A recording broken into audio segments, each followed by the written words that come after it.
You sit before me, carrying a question that is not only about others, but about yourself. Why do empaths vanish without warning? And why do they never return? To understand this mystery, we must enter not the surface world of behavior, but the subterranean kingdom of the psyche where archetypes whisper, shadows breathe, and the soul arranges its own escapes. What you call an empath is not merely a personality type or a sentimental trait. It is an ancient wound transformed into a vessel of sensitivity. The empath is born not through ease, but through fracture. Somewhere in the labyrinths of early life, the empath learned that survival depended on perceiving what was unspoken, feeling what was hidden, anticipating what was denied. This is not a gift granted by heaven alone. It is the scar that becomes luminous, the trauma that learns to listen. The empath walks into relationships, carrying this heightened organ of perception. It is invisible, but it is always open, always absorbing. They do not only hear words, they feel the tremor beneath them, the hesitation in the voice, the contradiction between gesture and mask. When they give with a whole nervous system, not merely with thought. And when they stay too long in the presence of deception, exploitation, or indifference, they are consumed from within. They do not cry out immediately, for their archetype is the healer, the wounded physician, who believes that with enough patience and love they can repair the broken temple of another soul. But the psyche has its limits.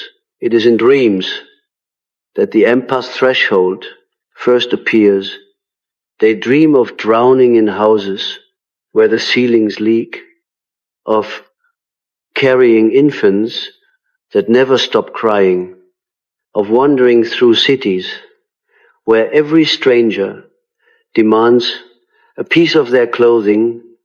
These are not random fictions of sleep. They are the images of depletion, the unconscious screaming, what the waking ego refuses to hear. At a certain point, the unconscious acts, and when it acts, it is swift, decisive, without explanation. One day, the empath is still present, listening, offering, enduring. The next day, a sudden silence falls. They leave without a word, because words would only be captured, twisted, or ignored. The departure is not a choice, but an eruption. This is why you cannot persuade them back. Once an empath psyche has torn away from a situation, it is not the conscious ego that made the decision. It is the deeper self, the archetypal center of the psyche that orchestrates individuation. The self whispers, enough. And when the self speaks, the conscious mind must follow, even if it does not understand. Return is impossible, because return would mean re-entering the same tomb that already drained their lifeblood. The archetype of resurrection does not take you back into the same grave. It leads you into a new life. Consider the myth of Persephone. She is abducted into the underworld, forced to consume its fruit, bound to its shadows. But once she emerges into the upper world, she never returns in the same form. She becomes the goddess of the cycle itself, the one who teaches that some descents must happen, but also that no return is truly a return. It is a transformation, So too, with the empath, they may appear to leave suddenly, but in truth, their soul has been descending for a long time. The departure is only the visible sign of an inner metamorphosis, already complete. What makes this departure so devastating to those who are left behind is the silence.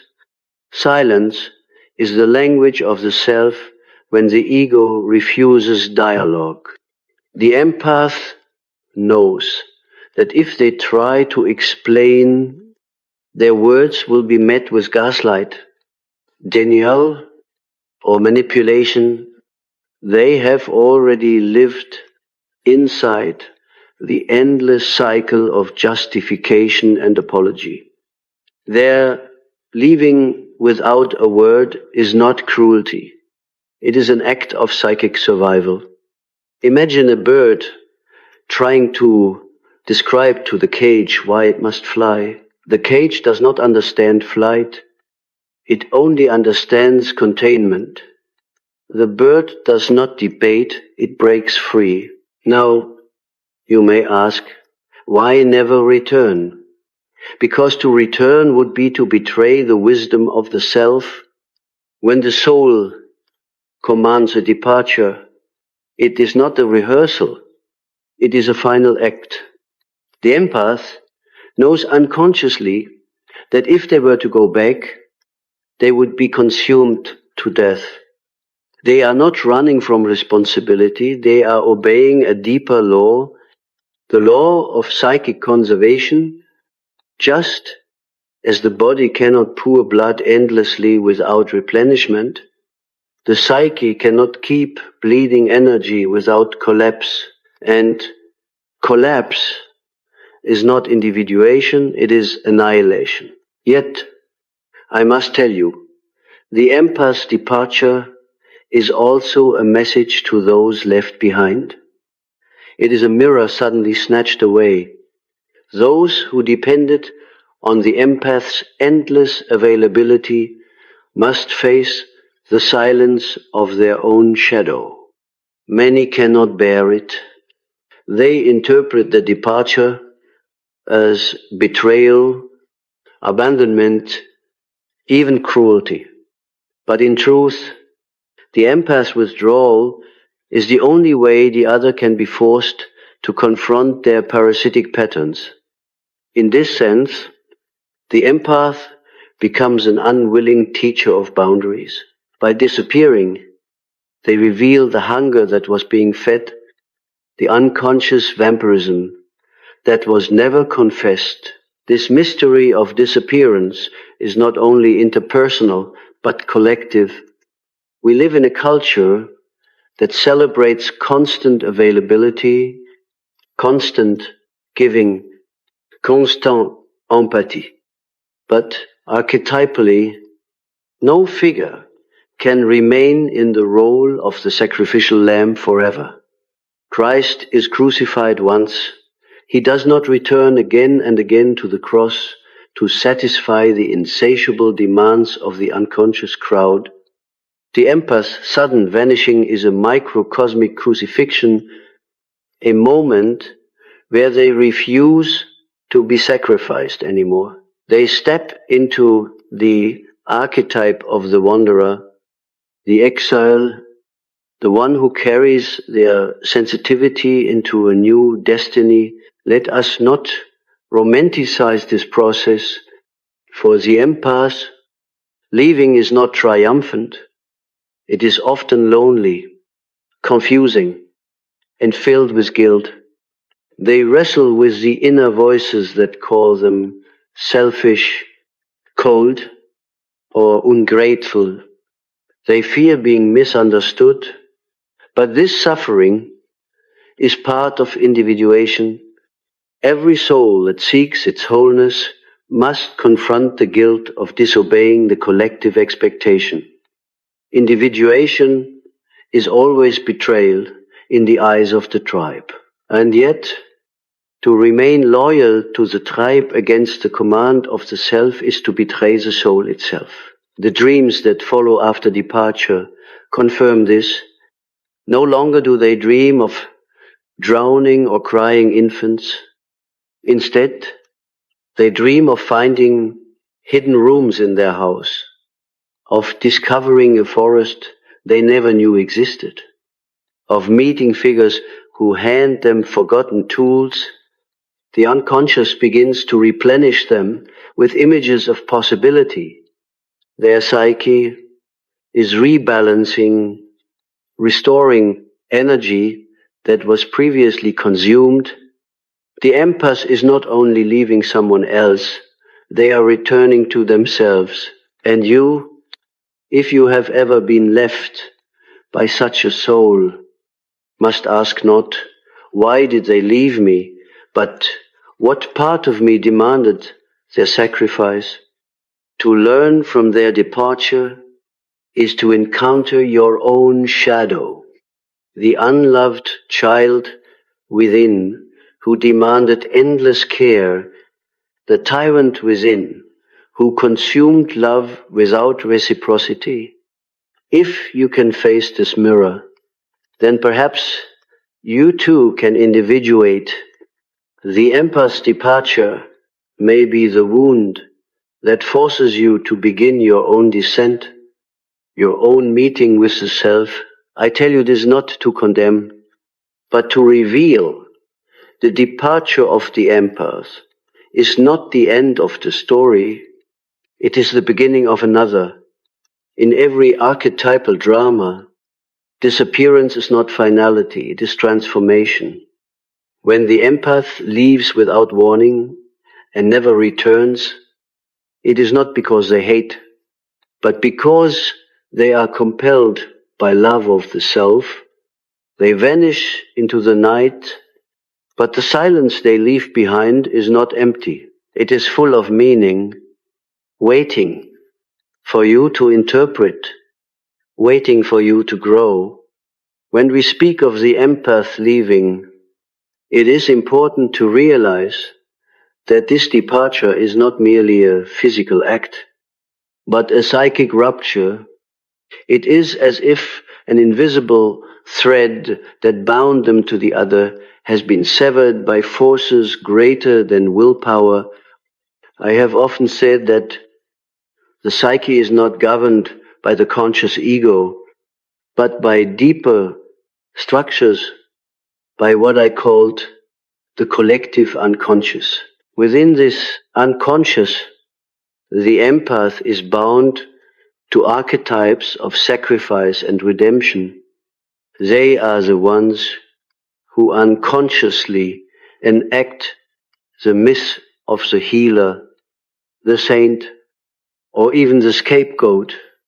And yet every archetype contains its shadow.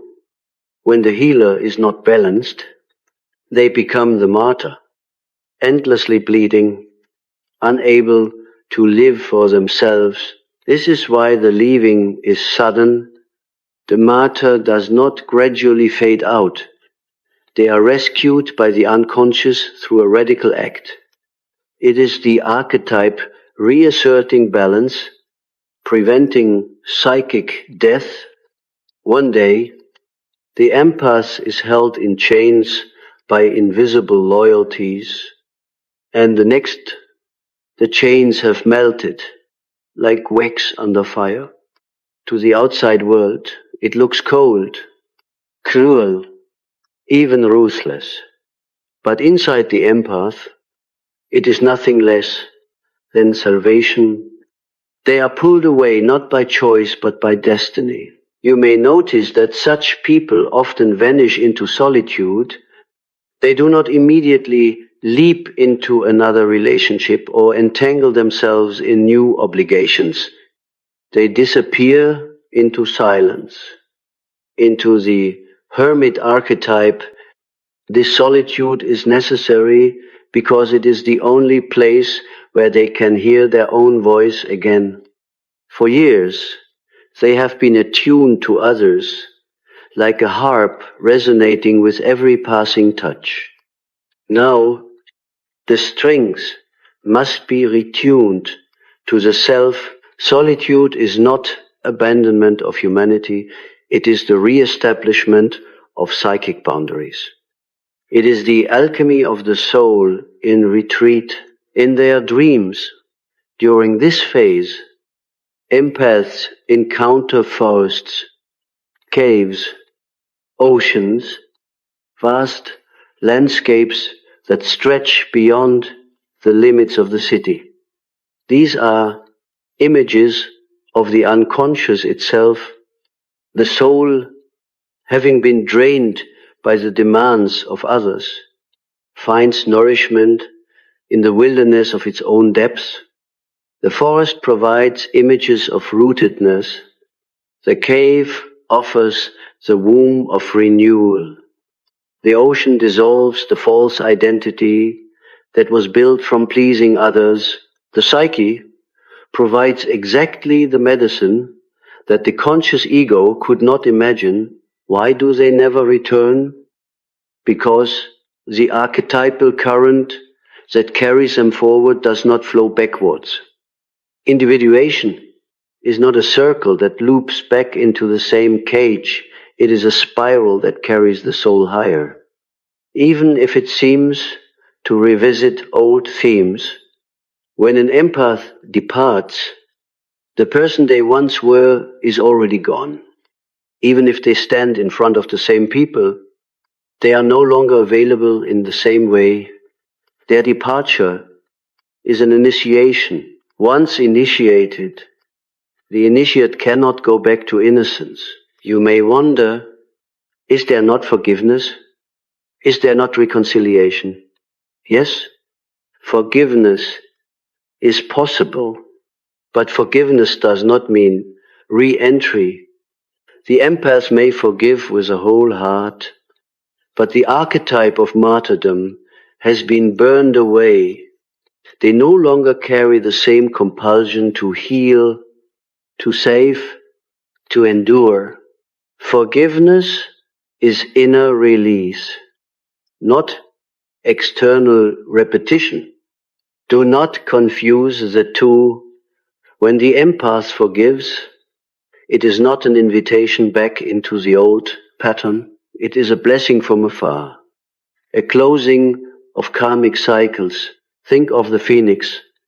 It burns in flames, these, and rises anew. The ashes do not reassemble into the old bird. They are simply gone. The phoenix that emerges carries continuity, but also transformation. The empath who has left and never returned is like this. They may appear to you again, but they are not who you knew.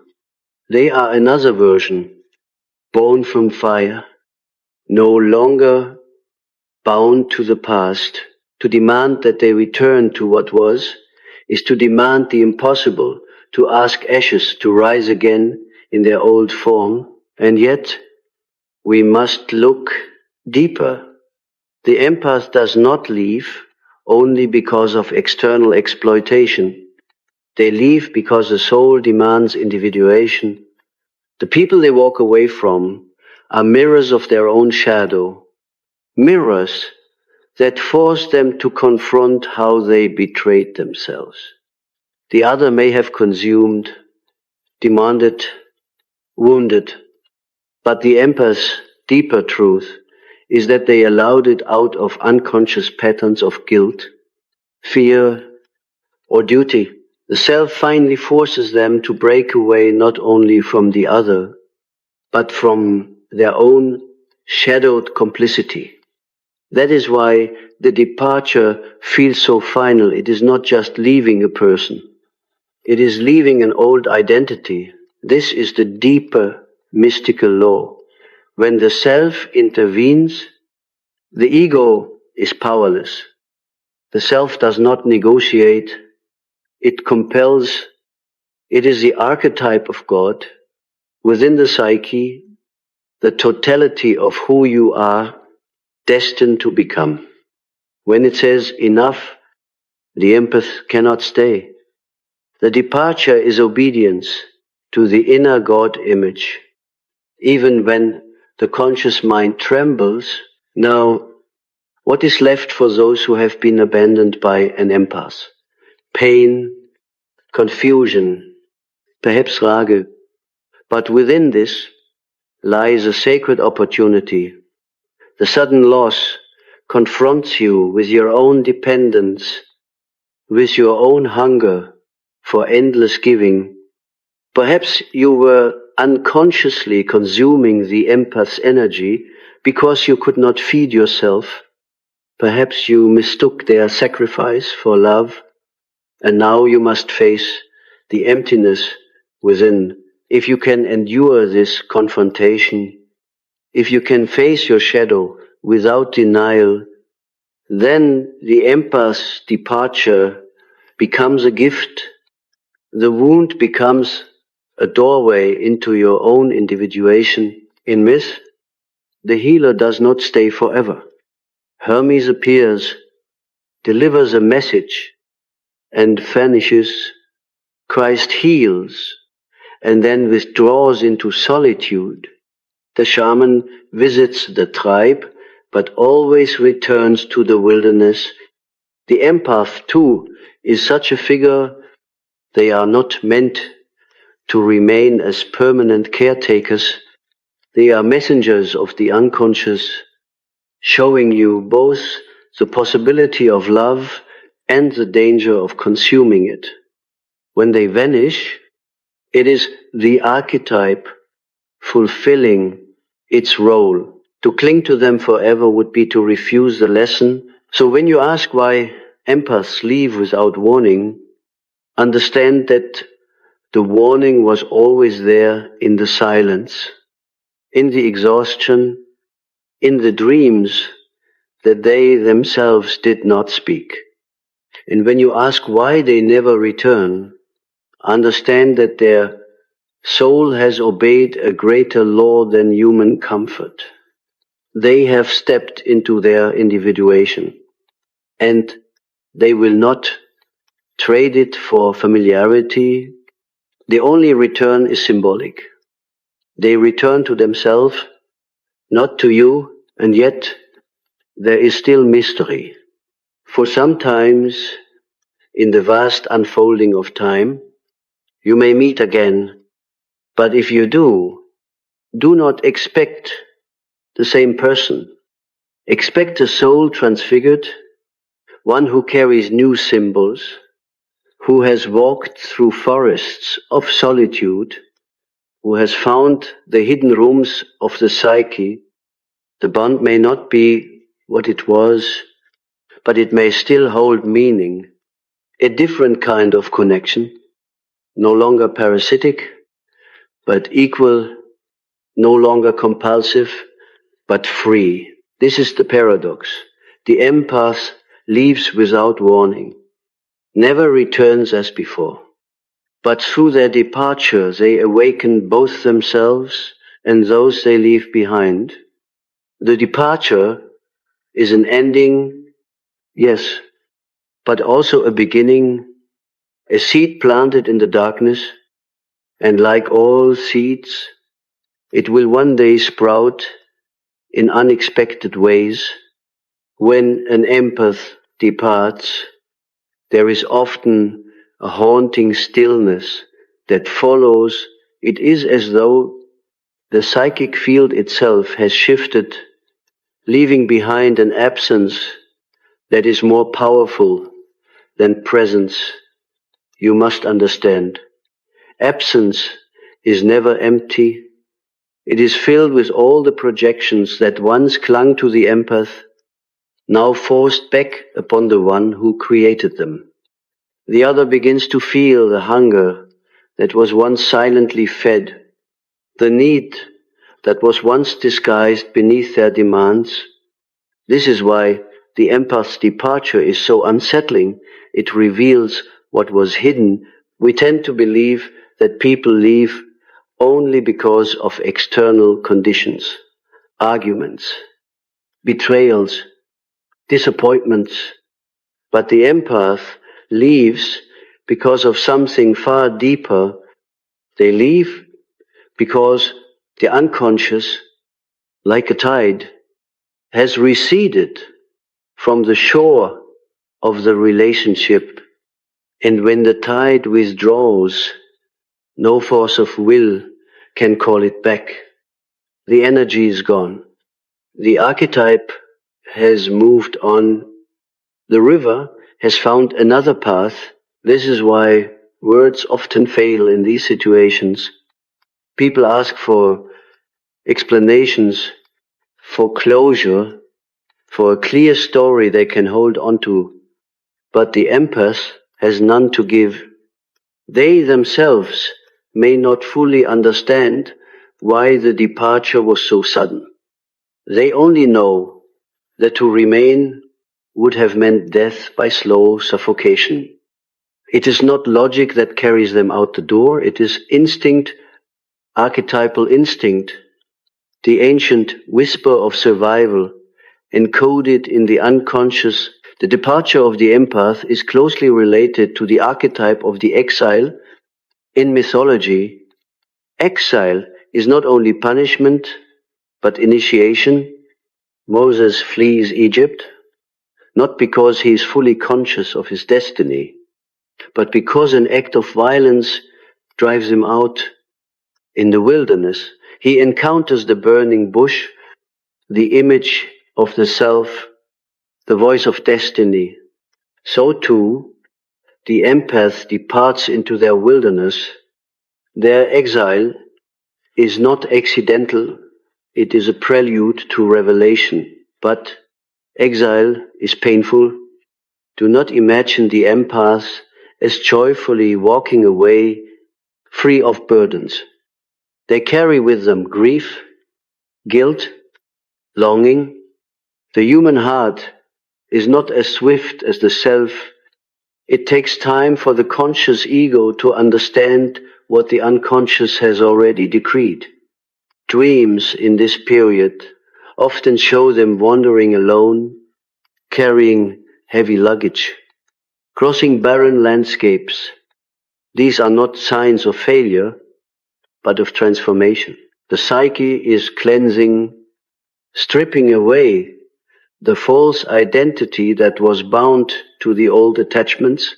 It is here that the archetype of shadow becomes most active, for in solitude, the empath can no longer avoid their own darkness. In relationships, they were consumed by the shadows of others, always caring, always absorbing. But now, alone, they must face a shadow within the anger they suppressed, the desire they denied, the hunger they disowned. This confrontation is terrifying, for the empath has often built their identity on being the good one, the selfless giver. To see the rage, the selfishness, the despair lurking inside is to shatter the mask, and yet, without this shattering, there is no individuation. The shadow must be embraced, not the need. In their dreams, this appears as a monster that pursues them, a dark figure that demands attention. At first they flee, but eventually they must turn and face it. And when they do, they discover that the monster holds a key, a piece of their own power that was rejected. By integrating this, they become more whole. They are no longer merely empaths defined by wounds. They are human beings with boundaries, with strength, with desire.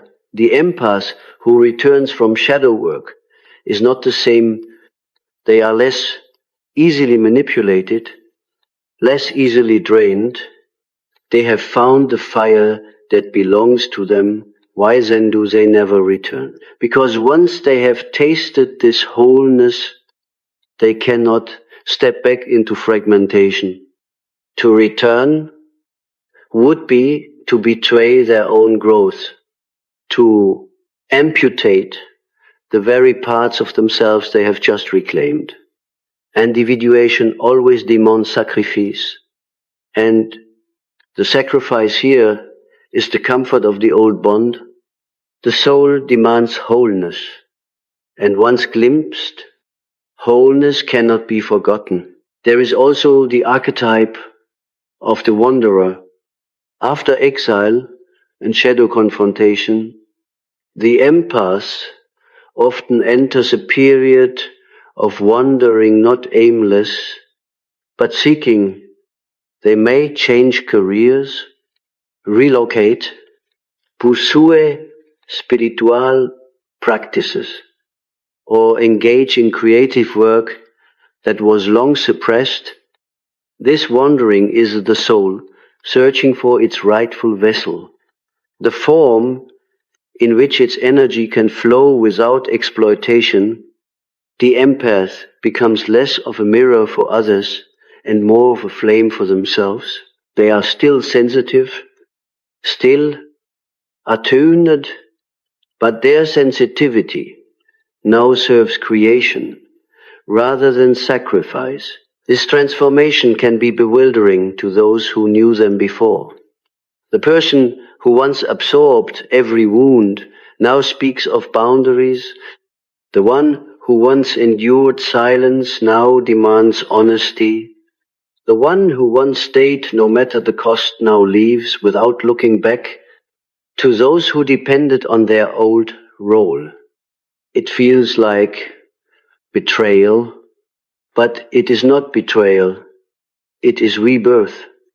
The empath has stepped into a new archetype, one closer to the self. And here lies the most mystical truth. The empath's departure is not only about personal healing, it is also about collective balance. The culture demands endless empathy, endless giving, endless sacrifice, and it worships those who comply, but this worship is false, for it feeds on exploitation. When the empath refuses, when they leave, they embody a collective correction. They show that empathy without boundaries becomes self-destruction. Their vanishing is a protest from the unconscious against a culture that devours the sensitive. If you are the empath who has left, know that your departure is sacred. It is not abandonment, it is initiation. You have walked into exile so that you may find the self. You have faced the shadow so that you may become whole. You have wandered so that you may return to yourself. And if you never return to the old place, it is because the soul does not recycle old prisons. It seeks new horizons. And if you are the one left behind, know that this absence is also sacred. It forces you to confront your own hunger, your own shadow, your own dependence. It is a mirror of what you could not see before. Do not chase the empaths into their exile. They are not yours to hold. Instead, turn inward. Ask yourself, why was I so dependent on their endless giving? What part of me could not stand on its own? What shadow have I denied that fed on their sensitivity? In answering these questions, you begin your own individuation. So you see, this mystery of departure and non-return is not merely about people and relationships. It is about the great dance of archetypes, the eternal rhythm of sacrifice and individuation, exile and transformation, shadow and self. The empath leaves because the soul commands it. They never return because the soul does not go backwards. They disappear without warning because the unconscious does not explain itself, it simply acts. But within this act lies meaning for those who leave. It is the path to wholeness. For those who are left, it is the summons to confront themselves, and for the collective, it is a reminder that empathy must be balanced with strength, that giving must be paired with boundaries, that sacrifice cannot be endless. The empath who departs becomes a silent prophet of these truths. They vanish into the night, but their absence speaks louder than any presence. There is a moment in every myth when the hero passes a threshold and cannot turn back. The empath's departure is such a threshold. Once they have crossed into exile, faced the shadow, and tasted their own wholeness, the old world dissolves behind them like a dream upon waking. This is not cruelty, nor indifference, but the natural law of the psyche. The self does not allow regressions into prisons already abandoned. Individuation moves forward, always forward, like a river that refuses to flow uphill. You may still wonder why the empath does not at least return to explain, to offer words of closure. But closure is a concept of the rational ego, not of the unconscious. The unconscious speaks through images, through silences, through ruptures that cannot be wrapped neatly in sentences. When an empath departs without warning, the silence is the message, the sudden absence is the dream come alive, the psychic image made flesh. To demand explanations is to refuse the mystery. To sit in the silence is to hear what words could never say. This silence is terrible and holy. It is terrible because it wounds, it unsettles, it strips away illusion. It is holy because it awakens. It forces both the empath and the one left behind to encounter themselves without distraction. In the silence you will find your own voice, or else you will drown in your own noise. The empath's absence is like the desert into which prophets are driven. In that desert, something new is born. Let us speak now of destiny. The empath who has left is not merely wandering aimlessly. Their departure is the beginning of a new archetypal journey. They may become healers who no longer bleed, creators who channel their sensitivity into art, teachers who carry compassion without self-destruction. They may embody the archetype of the wise one who gives not out of compulsion but out of abundance. Their empathy is no longer a wound exploited by others. It becomes a gift tempered by fire. This transformation is irreversible. Once they have seen the pattern, once they have recognized the cost of staying, they cannot unknow it. Their destiny calls them forward. If you have ever wondered why they never return, it is because they are already somewhere else, not only in geography or in relationship, but in soul. They have entered a new level of consciousness. To step back would be to fracture themselves, to live in contradiction. Individuation does not permit this. The self demands integrity. Thus, their non-return is not rejection. It is fidelity to the soul. Consider the archetype of death and rebirth. The empath's departure is a symbolic death. They die to the identity of the endless giver, the sacrificial lamb, the one who stayed until empty. In that death, they are reborn into wholeness.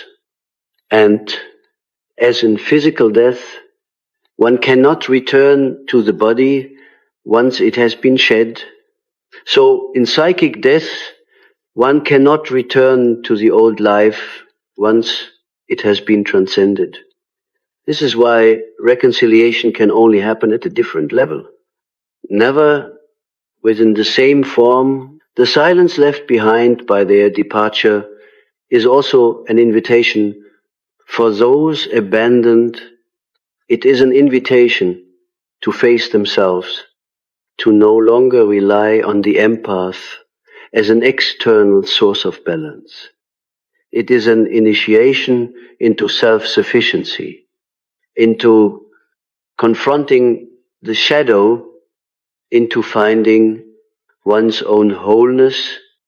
And for the empath, the silence is an invitation to listen inwardly, to finally hear the music of the self that was drowned out by the cries of others. Silence is not the end. It is the beginning of dialogue with the unconscious. Many resist this. They cling to the fantasy that the empath will return one day, that the silence will end, that the old pattern can be restored. But this is only nostalgia for a prison. To grow is to release, to allow the absence to teach, to accept that departure is transformation.